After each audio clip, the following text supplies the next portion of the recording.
Good afternoon, everyone. It's wonderful to see you here. Lovely to see someone with the camera on. Thank you so much.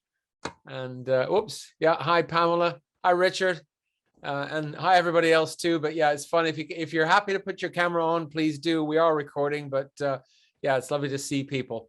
So I just wanted to give you a quick little intro, some updates on what's going on in the world of funding focus. Some recent developments, things that we've been seeing and hearing and learning, and where we see things going. So I'll start with, for those of you who've been following, an update on my book. It's coming along. I'm just below 25,000 words. I seem for some reason to be having writer's block, and I've got a call that I'm trying to organize with my writing coach to just get through that and get the final bit of the book done. So it's looking to come out tail end of this year, early next year. So please do watch this space.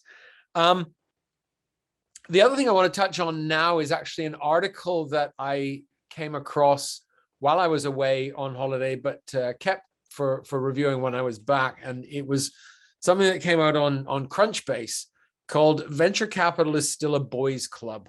Let's Start to Change That." And they looked primarily at venture capital firms in the USA and Canada. And, you know, for those of you who have been following this story for a while, these statistics won't come as a surprise, but it's surprising that even after this gender issue has been on some people's agenda for at least 2 or 3 years now, the fact that still in the United States, 2/3 of venture capital firms do not have a female partner.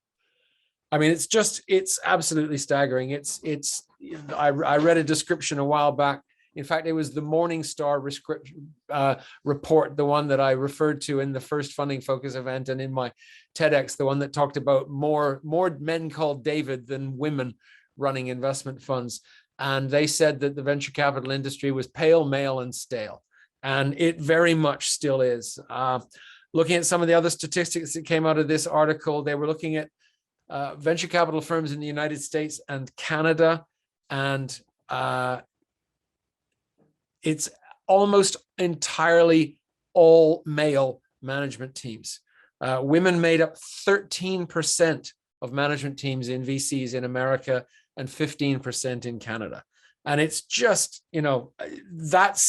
to me, that's really where the change has to come. And some of the stuff I'll be sharing after our speaker comes on will reinforce that. We have had a slight change to our agenda today. We only have one guest speaker. Our other guest speaker has had a family emergency and had to pull out. She sends her apologies. We will have her back at a future event.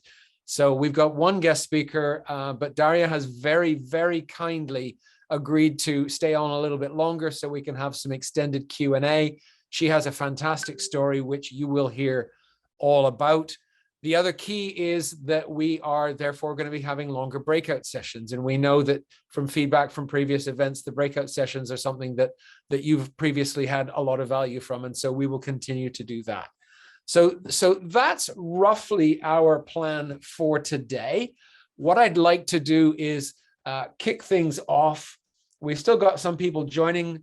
So T, I think let's kick things off.